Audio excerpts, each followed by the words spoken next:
Hey guys, there's something I got to share with you this morning. When we just got through talking last week, we started talking about making a decision to do things, and not just hang around and decide for something to happen or not happen. Make a decision, get something done. Now there's something else to that you have to understand.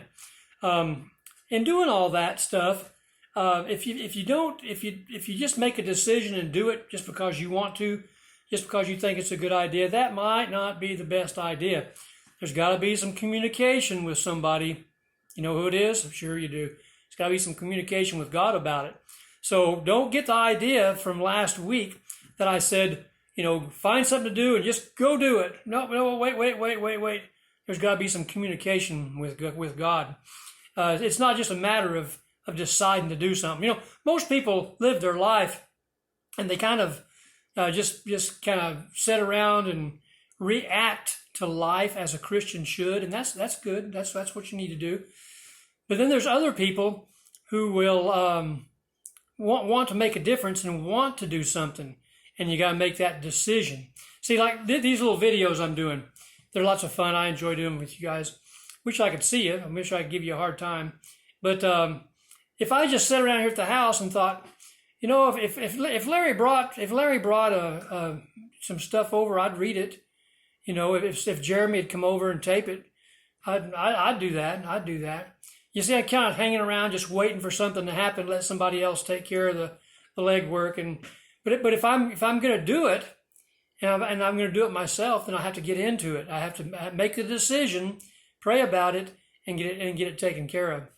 So I don't want you to live your life so you're just sitting around the house, sitting around at school, sitting around, just reacting to life in a Christian way. And that's good. That's what you should do. But I want you to live your life and decide to do things and intend to do things. Example I've been using. And I don't expect everybody to call Charles. It's just an example I'm using. If you just hang around and go, if Charles calls me, I'm going to ask him if he's all right and ask him if I can do something for him if he calls. Now, he probably is not going to call. So what you got to do is you got to make a decision and put the legwork in to find the number, to give him a call and talk to him. And it takes that kind of effort to live a life that God would want us to live. Now, when I talk about talking to God about things, I'll give you a couple examples. Remember when the Israelites were going into the Promised Land and they went over into Canaan, and the first place they took, the first city they took, remember what the first city was? Yeah, it was Jericho. And God told them, here's how I want you to do it. March around, don't say anything, take this, do that, take the Ark of the Covenant, walk around, come back home, do the next day, do it again. Do that for 7 days, and the last time, 7 time around, everybody, holler and scream and everything. And the walls just fell down. See, there was some communication with God. That's what he wanted them to do. But after that, the Israelites were supposed to go take Ai. And Joshua said, hey, boys, go over there and check out this Ai place and see what the land looks like, see what it looks like. And they came back and said, we don't need to trouble everybody with going over there. 2 or 3 people, all we got to do is 2 or 3 people, and they can easily take it. Well, they tried to do that, and it didn't work because a couple of reasons it didn't work. One thing is they didn't talk to God. Had they talked to God about it, he would have told them that there was this joker by the name of Achan in the camp that had taken some stuff from Jericho that he wasn't supposed to and hid it in his tent. And God would have told him then that, hey, I'm not going to give you the land of the king of Ai because there's sin in the camp. So they could try to do it on their own and go and have their little plan, and it doesn't work. They run back home like scared kids. Now, later then, when Joshua talks to God about it, say, what's the deal? What's going on here? So well, it's because Achan messed up and he's got stuff in the tent there. And until you take care of that problem, I'm not going to fight your battles for you. You're going to be on your own. So they find out who it is and all in quite a procedure, and came to Achan and had to get rid of him and all of his stuff to make the problem correct, make it right. And then there was good communication with God, and God told him, here's what I want you to do. Go down and do this, go down and do that, and I'll give you the land, I'll give you them into your hands. And that's what they did. Now, the next thing that happens is really a weird thing, because the people, about 5 kings in that area, said, "Oh no, the Israelites are coming, and Joshua's with them, and God is with them, and they're going to wipe us out like they did Jericho, like they did Ai. So let's all get together like one people and go and fight them all at once and fight them all at once." Well, there was one group of people from Gibeon that they didn't want to do that. They thought, well, what we'll do is we'll go and trick them. So what they did, and you remember what happened when I get started, you remember the account very well. They wore old clothes, put holes in their shoes, took on old wineskins, and had holes in their wineskins. Their bread was all moldy and dry. And they came up to Joshua and said, "Oh, we've come from a long way away, and we want to make a deal with you that you won't wipe us out." And he said, "How do I know you came from a long way away?" He said, "Maybe you're our next door neighbors here." "Oh, no, look at our shoes. They were new when we left. Look at our clothes, how old they are. We're from a long way away. Look at our bread. It's all dried and moldy and everything. We've come so far because we've heard about this God, and we want to make a pact with you that you won't hurt us."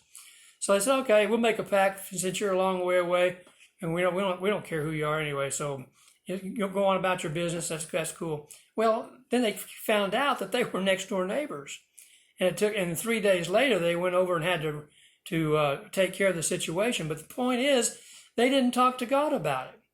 And it says in the scripture, when you read that account, it says they didn't talk to God. They didn't consult God about the situation. So they had a problem they had to deal with pretty much the rest of their existence there in Canaan. So I want you guys to know that there's more to it than just making a decision. You need to pray about it. And that's why I keep trying to encourage you to pray and not just lay me down to sleep like we've talked about, although that's a good prayer, and I prayed it myself. That's cool. But we need to really reach out to God and say, "Father, here on my heart is laying this thing I want to do for you, for the glory of you, and use my talents in this way." And you watch what he does. He'll open doors and start taking care of you. But I'm just trying to encourage you, don't just set back like so many people do and set back.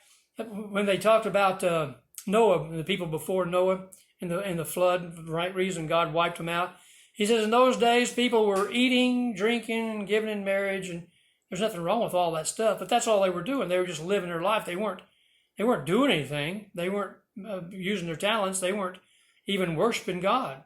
And so he takes care of all of them and wipes them all out.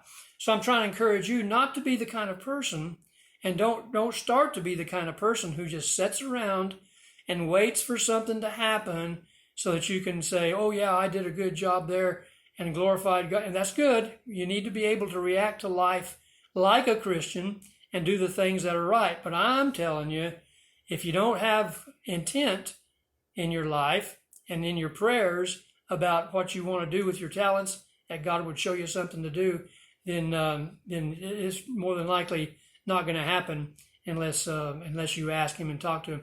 Communication with God is my whole point this morning, that even after you decide and you have abilities and talents, you need to be in prayer to God about the things. So if we take examples like we talked about with the Israelites and how the times like in Jericho and later the second time they attacked Ai, they had conversation with God and they had an intent, they had a plan, everybody agreed on it, God and them too agreed on it. They went into battle and God gave them over. But when it came to these Gibeonites that came in to make a pact with them, they didn't even talk to God. I guess they thought that they had under control and didn't need to say anything. So they didn't talk to God and really got themselves in a mess. So I want you to get in the habit of praying about things that everyday life stuff, and praying to God that he would open doors for you to do the things that you can do that will glorify him with your talents and stuff like that, and live a life. And so you don't say things like, "Well, this happened on accident. I accidentally called Charles. I picked up my phone and hit a dial button, or a phone number, and it was actually Charles, and I accidentally called him, and so while he was on the phone, I just asked him." That's not going to happen. Well, that's just not going to happen. And so I want you to be intentional and make decisions and say, "Today, I think in my heart, I feel like I need to do this. I want to do this," and then pray about it, and the doors will open for you. and it'll all be to the glory of God. So I want you to not just sit around waiting for things to happen, but make things happen in your own life. But also don't go out on your own, to be sure that God is in the loop of it, and you're talking to Him, and He's taking care of you in those things. So I hope we'll get together before long. I haven't heard anything, but anyway, so there you have it. You guys text me if you have a question that I can answer for you, or just anything you want to do. And other than that, I'll just try to talk to you again another time, and I want you to take care of yourselves. See you later.